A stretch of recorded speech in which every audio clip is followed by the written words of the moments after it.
ada 1.000 massa dari Projo begitu ya, ada massa dari Projo yang akan juga hadir dalam rapat pleno penetapan pemenang Pilpres 2024 untuk memberikan dukungan atau support kepada Prabowo dan juga Gibran Rakabuming Raka. Kalau Anda melihat dari visual terkini yang kami dapatkan, memang polisi sudah memblokade dengan barrier agar lalu lintas dari arah Taman Suropati menuju Sarinah melewati Jalan Imam Bonjol Jakarta ini sudah tidak bisa dilintasi, baik itu kendaraan roda 2 dan juga roda 4. Bahkan jurnalis Kompas TV kami yang ingin meliput ke gedung KPU ini harus berjalan menuju gedung KPU karena memang sudah ditutup secara total. Sementara polisi dari visual yang kami dapatkan ini memang sudah berjaga menjelang rapat pleno penetapan pemenang Pilpres 2024 oleh Komisi Pemilihan Umum Republik Indonesia.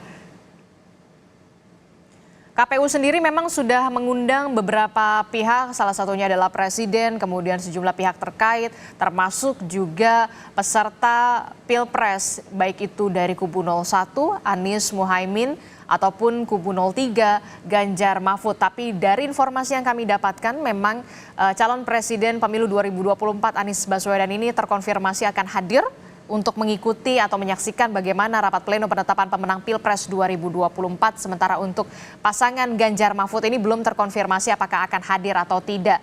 Sementara untuk Muhaimin Iskandar sudah terkonfirmasi bahwa tidak akan hadir, tapi tentu saja kita masih akan melihat bagaimana dinamikanya nanti menjelang sidang pleno penetapan pemenang Pilpres 2024 oleh Komisi Pemilihan Umum Republik Indonesia pada pukul 10 pagi nanti. Sambil menunggu informasi terkini soal jalannya sidang pleno penetapan pemenang Pilpres 2024, kita akan berbincang dengan analis politik dari Universitas Al-Azhar. Sudah ada Ujang Komarudin. Selamat pagi Kang Ujang. Selamat pagi Mbak Adisti. Melanjutkan dialog kita ya. Tadi sebelumnya membahas soal hak angket, kemudian breaking news ini kita membahas bagaimana dinamika soal rapat pleno penetapan pemenang Pilpres 2024. Nah, ini yang menarik buat saya adalah ternyata calon presiden pemilu 2024 ini Mas Anies Baswedan terkonfirmasi hadir. Apa yang Anda baca dari sini? Ya tentu ini sesuatu yang positif ya, yang bagus dan bisa menjadi teladan bagi anak-anak muda. Bahwa sejatinya begini, ketika pertarungan tuntas, gitu, ketika penetapan akan dilakukan, maka dan ketika diundang ya harus hadir. Kan siapapun di Republik ini, kita sebagai manusia ketika diundang harus, kecuali ada halangan-halangan. Jadi saya melihat apa yang dilakukan oleh Anies kita apresiasi ya, hadir ya dengan segala kebijaksanaannya yang dimiliki ya. Ya kalanya sudah biasa, itu ada resiko politik, tetapi ketika akan ada penetapan hadir. Nah, misalkan Caimin tidak hadir ya mungkin ada alasan ya kan, ada halangan yang tidak bisa. Lalu misalkan Pak Ganjar dan Pak Mahfud belum terkonfirmasi. Ya tentu punya alasan sendiri dalam konteks itu. Tapi apapun itu, saya ingin mengatakan bahwa sejatinya inilah sebenarnya momentum ya untuk kalau hadir semua itu ya untuk baik-baikan, untuk katakanlah rekonsiliasi, untuk bersatu. Nah karena begini, bangsa ini tidak bisa hanya dibangun oleh Prabowo Gibran. Harus semuanya. Harus semuanya. Karena kita punya pengalaman ya dalam konteks kita bernegara, kalau hanya dikuasai oleh satu kubu, satu kelompok ya kita tidak akan pernah maju. Nah dalam konteks personalisasi Anies tadi hadir gitu, akan hadir, saya melihat gini, Anies ini kan ingin punya masa depan politik yang panjang juga. Nah ketika kalah gitu, ketika tidak punya partai, ketika nanti juga pilkada belum tentu maju, maka ya dalam konteks dia sebagai simbolik ya personal yang mengusung perubahan, ya tentu harus memiliki, mohon maaf ya, citra branding yang baik dalam konteks masa depan ke depan. Nah disitulah sebenarnya titik dimana ketika Anies hadir ya ingin, kalau saya melihatnya ya ingin membangun sebuah personalisasi yang positif ke depan, dan itu sesuatu yang bagus saja menurut saya. Nah untuk soal Pak Ganjar dan juga Pak Mahfud ini kemudian katanya juga belum diundang atau semacamnya begitu ya, belum terkonfirmasi untuk hadir.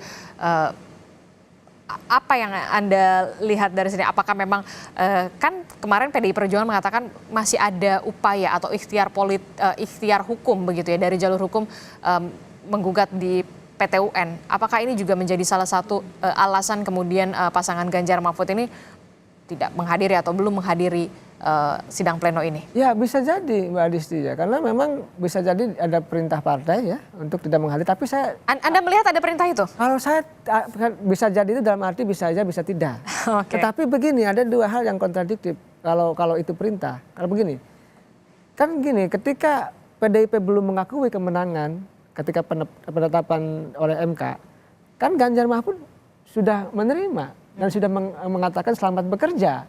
Prabowo Gibran. Iya benar, sudah mengatakan selamat, mengucapkan selamat. Ini soal mungkin tidak ada di Jakarta tadi yang disampaikan Mbak Nanda gitu kan, atau memang Pak Mahfud MD undangannya belum diterima, kan kita tidak tahu. Oleh karena itu saya melihat masih berpikir positif saja, masih husnudon saja.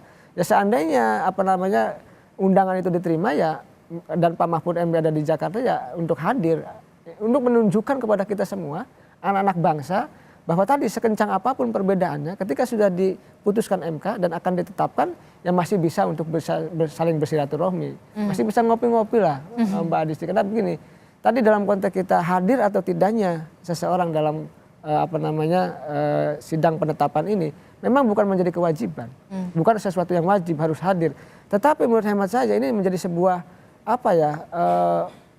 sesuatu yang bagus juga ketika hadir, karena masyarakat itu menilai, oh ini loh kenapa kok kalah nggak hadir gitu. Itu menjadi penting. Nah ini sebenarnya menjawab pertanyaan publik ketika memang kalah pun ya bukan hanya mengatakan harus berjiwa besar, harus legowo ketika ditetapkan oleh MK kemarin, tetapi menjadi sesuatu kehadiran itu menjadi penting.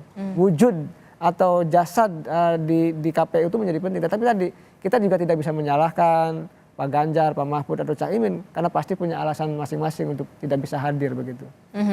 Termasuk mungkin kalau Anda melihat harus seirama begitu ketika ucapan dan perkataan begitu ya, ketika memang sudah menghormati, memberikan selamat, alangkah baiknya juga menghormati jika memang diundang begitu ya. Ya, karena begini, kita ini butuh keteladanan, Mbak Adisti. Saya membaca buku-buku ya sejarah Indonesia.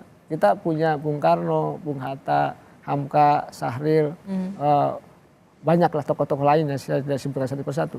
Bagaimana kita sangat tersanjung dengan gagasan, ucapan dan perilakunya gitu. Nah hari ini kita juga ingin punya keteladanan dari para politisi, dari capres, cawapres, dari tokoh-tokoh parpol. Sehingga apa? Sehingga nanti ada ukuran gitu loh. Ada ukuran, ada norma gitu, ada parameter bahwa dalam konteks kita berpolitik harus seperti ini gitu. Ini kan kita tidak, ini kita bebas-bebas saja. Mau mohon maaf ya, terkait dengan etika pun ya diterabas, dengan moralitas pun ya diterabas. Sehingga kita tidak ada ukuran, parameter untuk kita bisa menjalankan mohon maaf ya proses berdemokrasi ini. Sehingga demokrasinya suka-suka. Nah dalam konteks misalkan tadi apa yang dikatakan, apa yang menjadi ucapan, apa yang menjadi tindakannya selaras, itu apa yang dikatakan Bung Karno. Nah saya melihat begini Mbak, saya sering mengatakan ketika ngisi seminar ya, ketika ke kampus-kampus gitu, kita menumbuhkan jiwa kenegarawanan. Mungkin orang terlalu rumit mempersepsikan seorang negarawan, tapi bagi saya hanya dua indikatornya kalau ingin menjadi negarawan. Pertama, kalau mereka atau kita semua mendahulukan kepentingan umum, artinya mendahulukan kepentingan publik, mendahulukan orang lain, maka sebenarnya kita punya sosok jiwa-jiwa kenegarawanan itu. Tapi yang kedua ini yang menarik, yang saya ingin katakan. Yang kedua, jika ucapan kita, tadi kita bicara soal ucapan dan tindakan, lalu gagasan kita, ide dan pikiran kita, dan tindakan kita, itu mencerminkan untuk kepentingan masyarakat bangsa dan negara, maka kita sebenarnya sudah memiliki tadi jiwa-jiwa kenegarawanan itu.